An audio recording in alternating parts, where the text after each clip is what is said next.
Lane 1 representing the University of Minnesota, Devin St. Marie. Lane 2 also representing Minnesota, Tori Simonet. Lane 3 representing Minnesota, Becca Weiland. Lane 4 representing Southwest Aquatic Team, Beata Nelson. Lane 5 representing Mission Viejo, Katie McLaughlin. Lane 6 representing Minnesota, Danielle Knack. Lane 7 representing Longhorn Aquatics, Lisa Boyce. And in Lane 8 representing Oakville, Dominique Bouchard. Ladies and gentlemen, your A final in the women's 100-yard butterfly.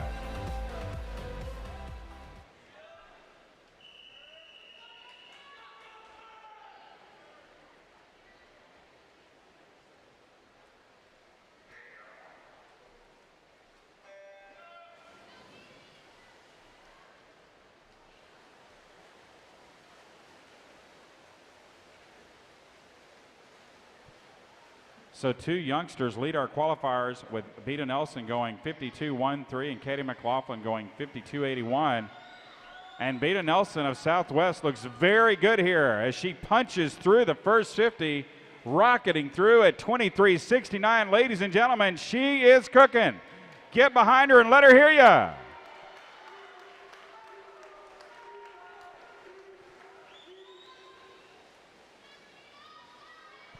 Beata Nelson of Southwest Aquatic Team.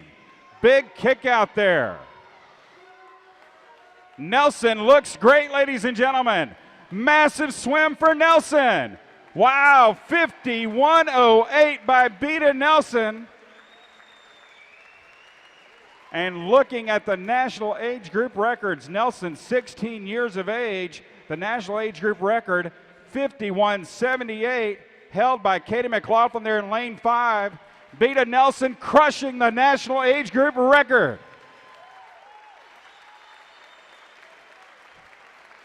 Great sportsmanship there by our second place finisher, Katie McLaughlin. Mission Viejo punches a good time of 52.2, and Knack is third at 53.06. How about a round of applause, ladies and gentlemen? You just witnessed the fastest 100-yard butterfly in history by a 15, 16-year-old girl. Congratulations to Beata Nelson.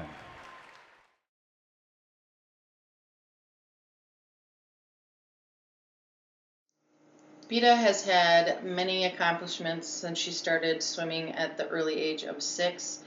At age 7, she won her first all-city title, and subsequently since then has won every summer. Up until this coming year, we haven't had it yet. And she started swimming club swimming at the age of 9 and won her first state title in the indoor swim season as well. When she started high school, her first year as a freshman, she won both of her individual events and became state champions in both of those, and every year since then breaking the state record in each of those events as well. This past year she broke the high school public national age group record and also the national age group record in the 100 fly.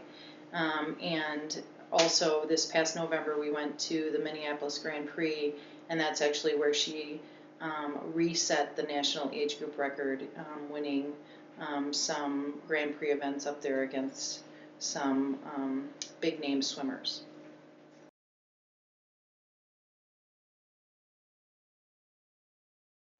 I started coaching Beata when she was 9 years old. She came over to Madison West YMCA, and I knew from the first day at tryouts that she was pretty special, just from her ability to swim, all different strokes, and most of all her coachability.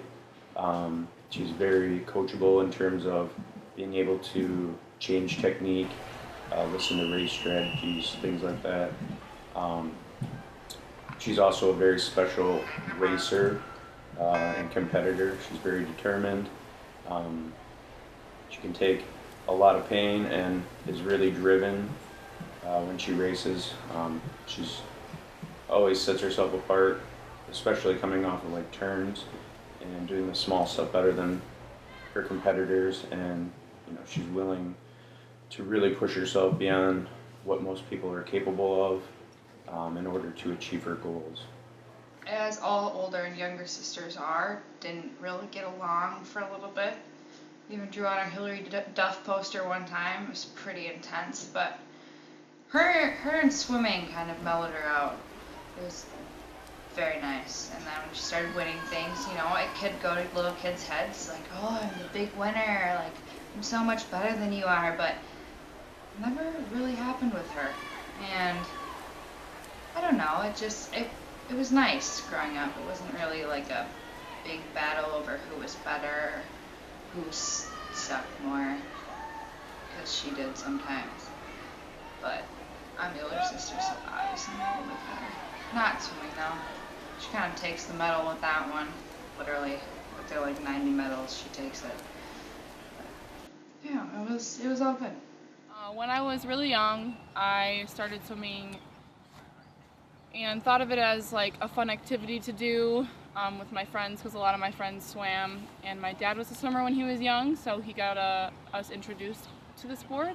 And then as I grew older and got into like elementary, middle school, I kind of realized that it was more serious, and I realized that I could possibly do something with the sport, and it became my life.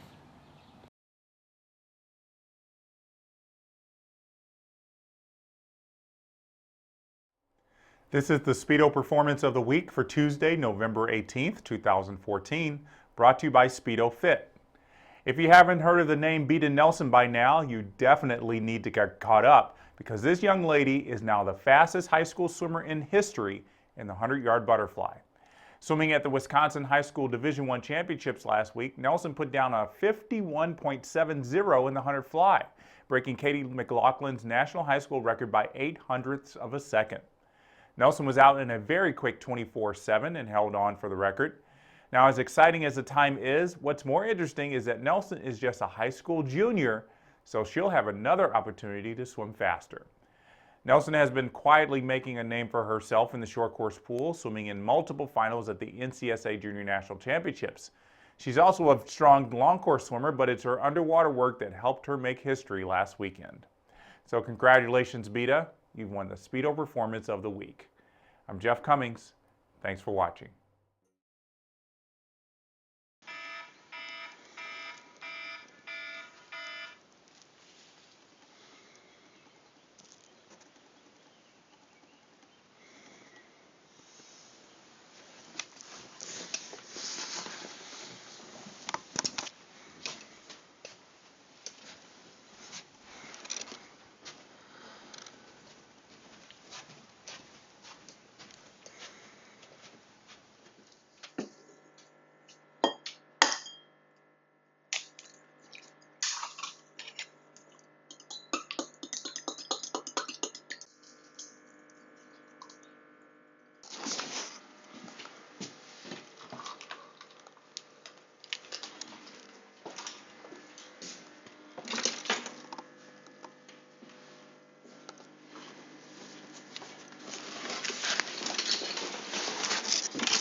All right, leave it at that. I told you that day.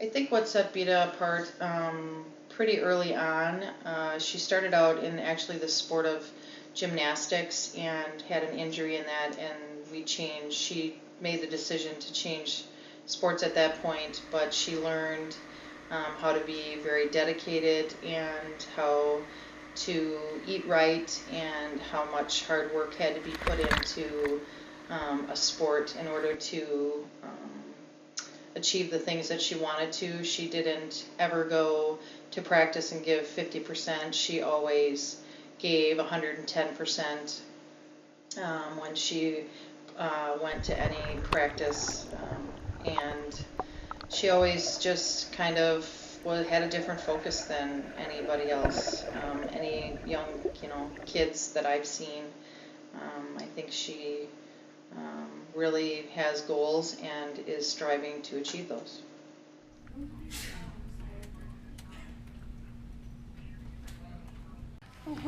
Student staff in the K office, Connor Hayes, Elvin Everett, Maypaul Lai, and Ken Hurd. Again, the following students, could you please stop in the K-Wing office? Ken Hurd, Maypaul Lai, Elvin Everett, and Connor Hayes. Thank you. So, sacrifices, there are a lot of them, but they're all worth it. I have to obviously time manage because I have to practice, I have meets, I miss school a lot, so it's hard for me to keep up with the curriculum sometimes in some classes. A lot of my teachers are really understanding about that, which is really good, but I lose a lot of my social time. I don't really get to be with my friends a whole lot. It's hard to make time for the people that I love, even though I want to make time for them. Just got done with school, heading to Golds to swim on my own. My coach won't be here. It's endurance day, so I'm going to be doing distance on my own.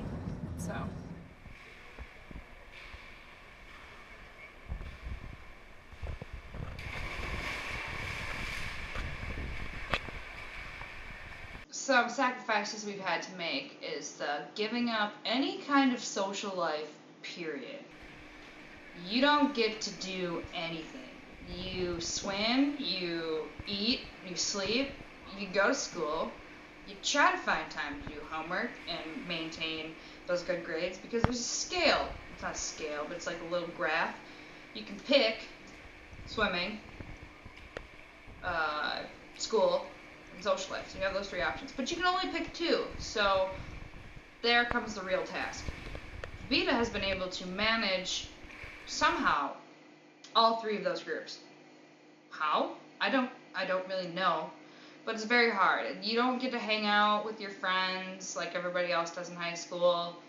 You have to go to practice and then die for 2 hours, like really die, and then go home and do your homework, and then on Saturdays you still practice on Saturdays and you're trying to catch up on your homework and your friends want to hang out, but it's like, I kind of want to go to bed. And you got meets that last long periods of days. You miss like dances and get-togethers, graduation parties, all that kind of fun stuff. Sometimes you don't get to go to because you have to swim. And it takes a very strong-willed person to do this kind of sport. And with everything that she's done, like having great grades, just kind of awesome. And being this great of a caliber of swimmer is very hard, and couldn't be more proud of where she is now and what she's going to go to. So, yeah. If you want to succeed in a sport, you have to make sacrifices. You have to dedicate your time and effort to it if you want to get better. I've learned that over time. It sucks sometimes and you want to give up and you don't want to keep going because it's so hard, but in the end it's worth it. I always say if you believe it, you can achieve it. So you believe in yourself, you can achieve anything. And though there may be people that don't believe that, I do. It's kind of my motto. If I keep my mind in the right place and I focus on something, I think that I can achieve it, and I think that's how everyone should think. It's kind of tough to make it through the hard times, but it's worth it. Just like when you lose, you got to pick yourself back up again.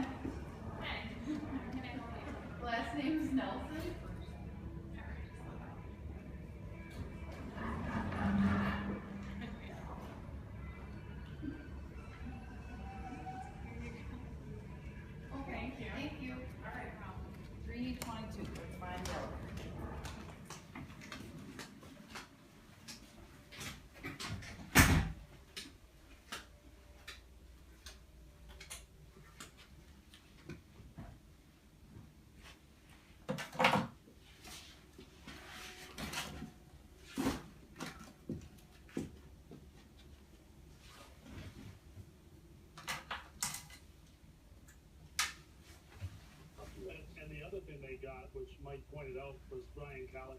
And it goes without mention.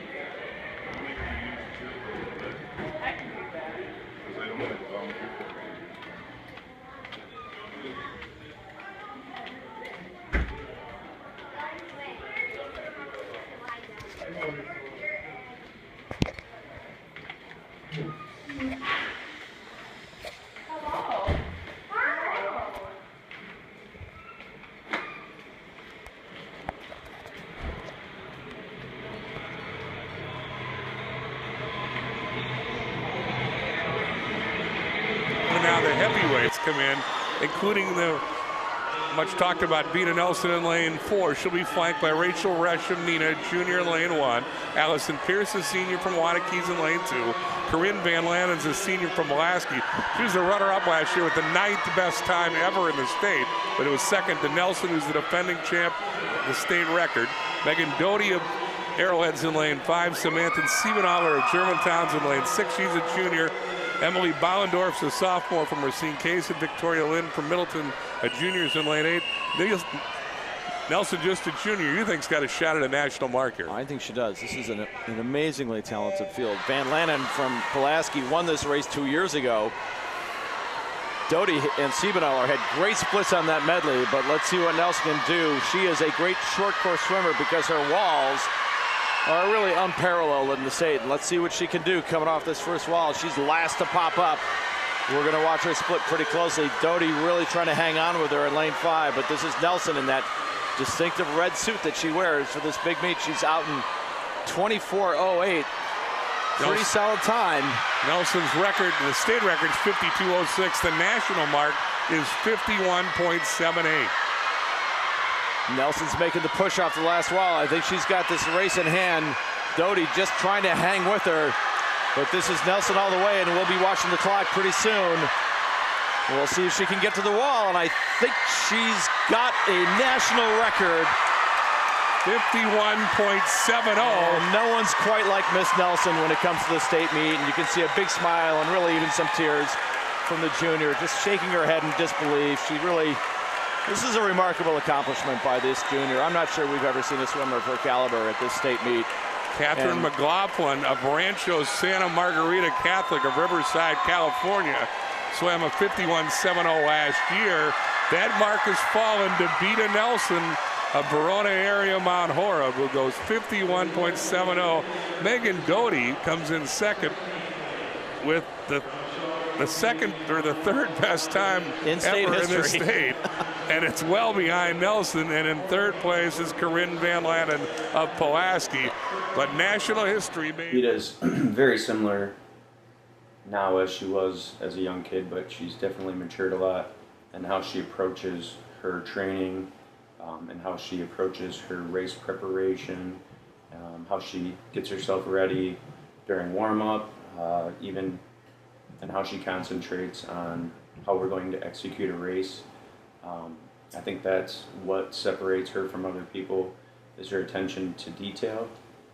She's also, like I had mentioned before, very driven, and I think that separates her from probably everybody else in the country.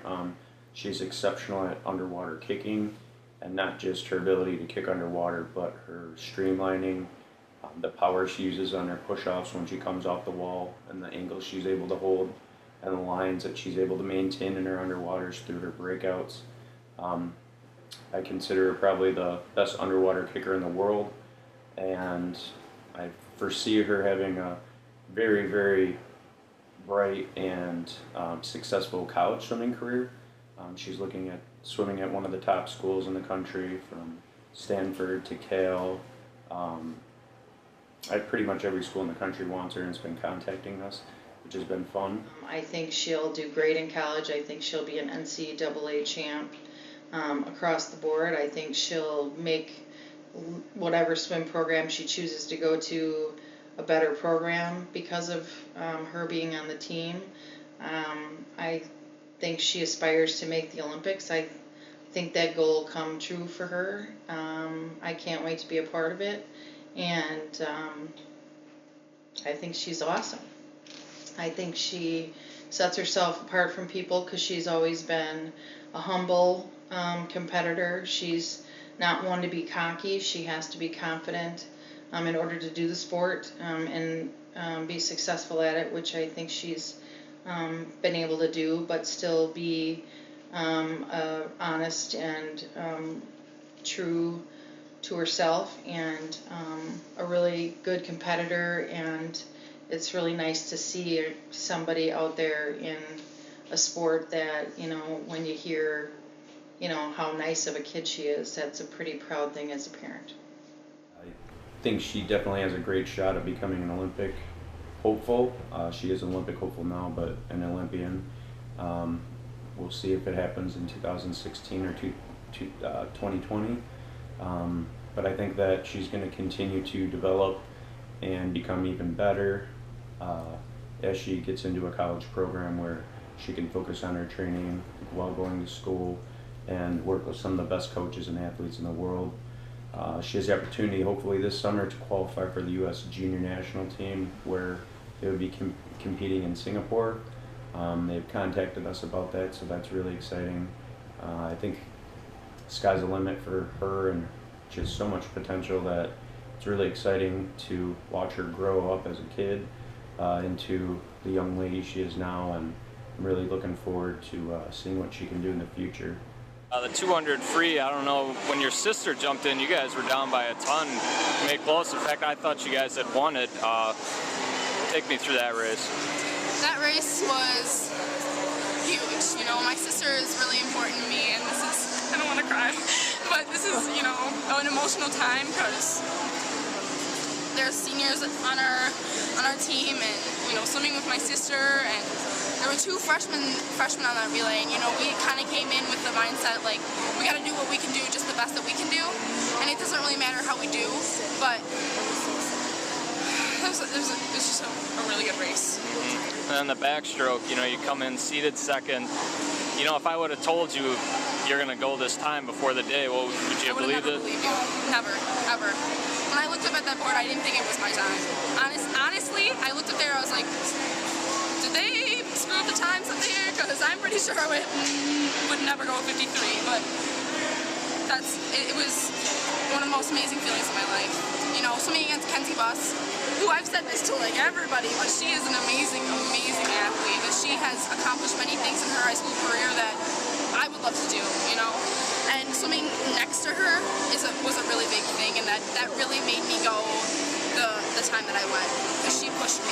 So that was another really good race. I mean, not to mention, you get the state record, but this is also a NAT record, as everyone knows. Yeah, it's the home of the Badgers for a long time. I mean, the girl who had that record was the Big Ten Swimmer of the Year last year. I mean, are you just defying your expectations every event here? No, I know Maggie Meyer. I met her at a camp. I don't know if she knows me, but she does now. Her. I remember her, and she's a really nice girl and a great athlete. And for me to even, you know, have the thought of breaking that record was unimaginable, and I did it. I still can't believe it to the second that I actually did that. So it was a really cool thing. Well, where do you go?